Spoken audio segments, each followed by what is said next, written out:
Well, I just want to take this opportunity to thank you for inviting me here to Atlantic City. Actually, I'm not in Atlantic City. I'm in Cambridge, Massachusetts, but it's a real honor to be addressing the New Jersey ASLA, and I'm very pleased to be on this panel with Frank Gallagher, whose work in Liberty State Park I've admired for many years.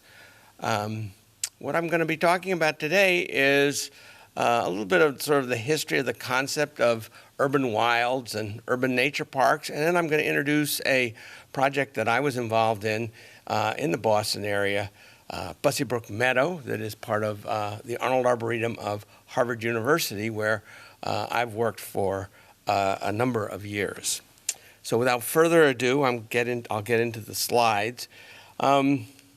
Urban wilds, the way I like to think of them, as those are the areas where nature and culture intersect to produce novel ecosystems. They're that part of the urban fabric where nature is left alone to do what it will, and typically these areas are not formal parks in any sense of the word. They are nature left alone to do as it wants. A lot of the sort of the early history of developing sort of urban wilds and thinking about turning them into parks really developed in Germany in the 1980s and the 1990s, and the best example, or I should say the most famous example of one of these German nature parks is the Landschaft Park by Peter Latz in Duisburg, North Germany. Duisburg is the old coal mining area of Western Germany, and the Pittsburgh of Germany, if you will. And about the same time that the steel industry in the United States crashed, it did also in Germany. And a lot of the infrastructure associated with this industry was abandoned.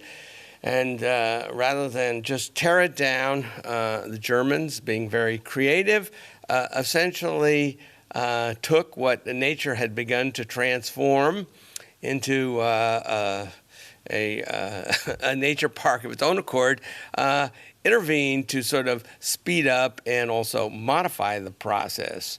It's amazing to visit Duisburg Nord. You see the coal bunkers there filled with European birch and the Boston ivy there climbing up that amazing structure. There's vegetation is everywhere. Here you see a butterfly bush from China, grows everywhere on the site.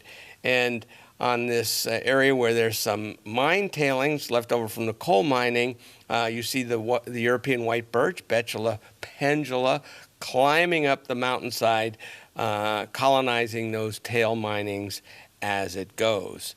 What's really remarkable is that the Peter Latz project is only one of many projects in the Ruhrgebiet coal mining area, which consists essentially of 30 towns linked together by greenways, if you will, in an area that has over 5 million people in it. There's roughly 500 miles of bike paths, or I should say 500 kilometers of bike paths linking the area, the different towns together, and also allowing access to the area to not only people that live there, but the many tourists that come to the area to enjoy what the Germans refer to as urban nature.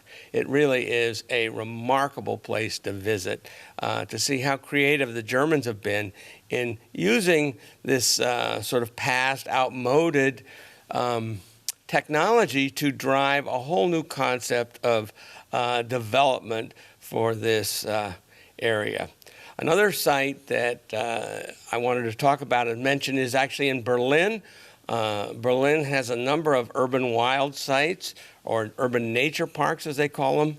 not the most famous of which is Südgelände, a short subway ride, train ride outside of Berlin. And this is one of the many train lines when they built the Berlin Wall, essentially was cut down the middle, and the train stopped running because there was nowhere for them to go. So it was abandoned at that point in time.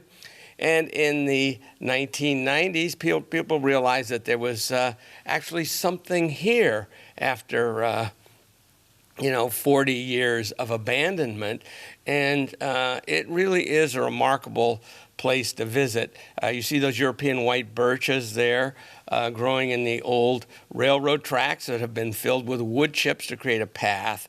It's really quite remarkable. And then you can see on the right-hand side, they've taken the old tracks and then they've put on the tracks themselves a metal boardwalk. So they put this whole pathway system in on top of the railroad tracks without having any negative impact on this open meadow. It is really remarkable. And so these open meadows are very important to the site because they're home to a high number of invertebrates. And it's the biodiversity of this site in the context of urban Berlin that was one of the strongest arguments for setting this site aside as a nature park. And of course, there's the maintenance crew. They used mowers for a long time, but found that actually the mowing of this meadow reduced biodiversity dramatically. And by bringing in these grazing sheep, they're a little bit smarter than the mowing machines and selective, and by moving them around, they're able to preserve the biodiversity and keep the meadow open. Another key element of Südgelände is that they're also integrated art into the landscape, which makes it attractive to a lot of people who come just to see the art. This is one of the installations that I particularly like. And then there's a long graffiti wall that the embankment that supports one of the railroad tracks, which is a legal place to spray paint for the youth of Berlin. And taking the train out there, you see a lot of kids with backpacks containing spray paint. And of course, when you're on this site, the smell of spray paint fills the air. It's quite remarkable. The only downside is, of course, you have some beautiful graffiti and then somebody comes along and sprays right over it. But that's what graffiti art is all about. So with that as a little introduction, I want to talk now about Bussey Brook Meadow. That's part of the Arnold Arboretum. It's a 24-acre parcel that lies between the Forest Hill subway stop, one of the major transportation nexuses in south of Boston in the Jamaica Plain section, and the Arnold Arboretum section. And it has been a site. There's one road, South Street, that runs along one side of Bussey Brook Meadow. That's one of the earliest roads in Boston, built in the 1670s. So the site, which was formerly a wetland, has gone through, had 350 years of abuse, I like to say, for agricultural purposes, for industrial purposes, for infrastructure purposes. And it's really it's one of those classic interstitial spaces left over in the urban context when there's been a lot of development surrounding it. This is the overview of Bussey Brook Meadow, showing the Blackwell path that goes from the Forest Hill subway station to the Arnold Arboretum. And it is a relatively small portion of it. It still retains its wetland character. It's really spectacular in the spring. And in 2011, the Arboretum decided to set aside the site as a site for long-term ecological research in urban ecology. For scientists who study urban ecology, it's very frustrating because a lot of the sites where you work, you come back 5 or 10 years later and it's been wiped out. And if you're interested in doing long-term monitoring of biological processes, there's very few places in an urban context other than parks where you can do this. But if you want to just leave it alone and see what nature does, those sites are very difficult to come by. So the Arboretum decided that setting Bussey Brook Meadow aside as a long-term research site for urban ecology was the best and highest use of this parcel of land. And you can see that, as I said earlier, a 300-year history of agriculture, dumping, and filling. And yet the wetland persists as a functional wetland, providing a spot for drainage for the surrounding area. In the or 1900, you know, just to give you an example, some of this infrastructure, a 8-foot diameter sewer pipe was installed in the area, a brick sewer pipe.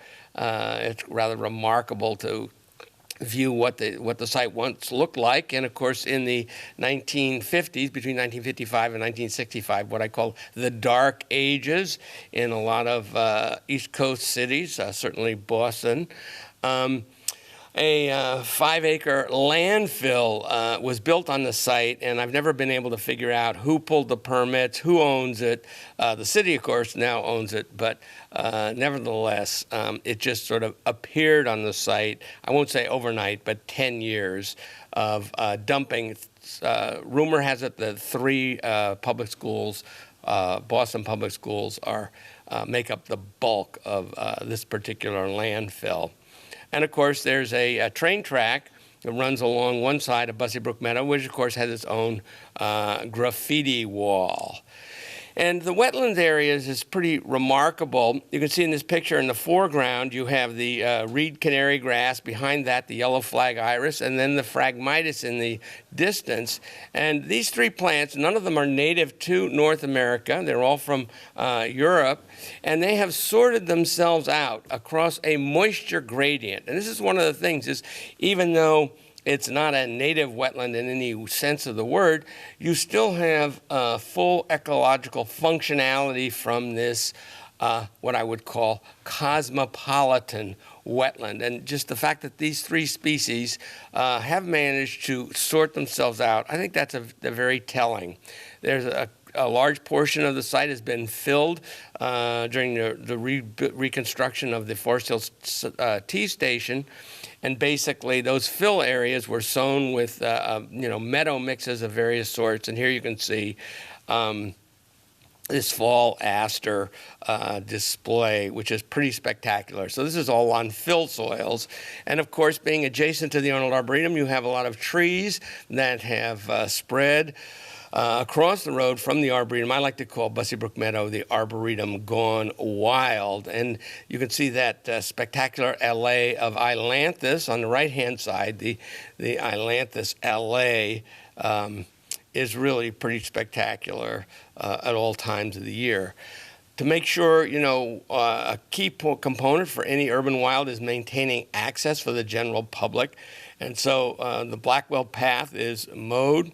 The edges, either side, 6 feet on either side of the path. That's one pass of a mower to keep that path open and accessible and inviting to the general public. So this is the way it looks. And of course, you have to have an entrance if you're going to have one of these urban wilds, telling people that this is actually a site you want them to visit, announcing its presence. This is absolutely key.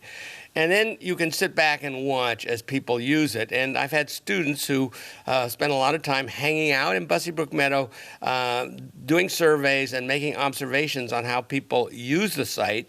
The list is pretty remarkable, from simply commuting from one spot to another, getting to the tea station, exercising, foraging for wild plants, bird watching, dog walking, hanging out, drinking beer at 8 in the morning, drug use, sexual activity, religious ceremonies, homeless encampments, and a category I call unpredictable social interactions. The key here is that in these urban wilds, while most of the use by people is completely above board and absolutely great, there are other activities that happen on these sites that a lot of people have trouble with. And the fact of the matter is that in urban wild, human behavior can sometimes be as out of control of the vegetation. And as an example of this, one day I was there and this group of teenagers came along, and I couldn't figure out what they were doing there in the middle of the afternoon. And it turns out that they had come to Bussey Brook Meadow specifically to have a staged fight. 2 girls had had a disagreement, and they came to Bussey Brook Meadow to actually resolve their differences. That was a little surprising to me. And just to show you a few slides about research purposes, I've, with my students, have done some drone mapping of Bussey Brook Meadow, which is really fun, particularly in the fall when the colors are at peak and you can see the drone going up, taking pictures as it goes. And this is the composite of over 2,000 photographs showing the full beauty of Bussey Brook Meadow in October. And then using various computer programs, we were able to sort of identify at this time of year the bittersweet Celastris orbiculatus was in full color, bright yellow. That's a very hard plant to identify in the landscape because it's way up in the canopy of trees. And my students were able to determine, this is the map of the distribution of bittersweet, oriental bittersweet in Bussey Brook Meadow, showing that roughly 20% of the land area of Bussey Brook Meadow is covered with oriental bittersweet. And one final thing I want to talk about is this project that I was involved with Terry Reeb from the University of Buffalo, which is a mobile app that's available on iTunes called Other Order, whereby it took us over a year to develop this. And basically, you see the map of Bussey Brook Meadow, and the blue circles represent sound blocks that once you have loaded the app on your phone over a wireless network, and then you sort of call it up when you're on in the site, Bussey Brook Meadow, then you start walking, and these stories, each circle represents a narrative associated with that particular spot in the landscape. And as you walk along, the stories come to you automatically. So you're not looking at your cell phone. You have your headphones plugged in, and you walk. And if the story is not interesting to you, you just walk a little bit further to the next sound block. And we sort of scattered them across the site, and you get a sense of the cultural, the social, and the natural history of the site, not as a linear story, but told in 3 dimensions across the whole landscape. And we're very excited about this. This is a very engaging, a different way. And the voices, my voice occupies a lot of the sound blocks, but about half of the voices you hear are of people who are using the site, joggers, visitors, the maintenance crew, the park department's officials who were instrumental in setting aside this. It's really remarkable, and it tells the story of Bussey Brook Meadow in a way that very few, it would be extremely difficult to do in writing. And so this I feel very, very proud of. And I think it has a lot of applications in urban wilds as they become more popular. And I wanted just to end this slide for you today by sort of talking about this conflict, as I see it anyway. It's between design and ecology. Within the landscape architecture profession, there's this assumption that, ecology is sort of critical and an important part of the design process. And what I've learned over the years is that the two things, ecology and design, do not always fit together smoothly. And in fact, I like to contrast them that, in point of fact, planned versus spontaneous, cultivated versus wild, neat versus messy, rigid versus adaptive, stasis versus flux, maintenance versus competition, creation versus evolution. I'm sure that's very controversial for some of you.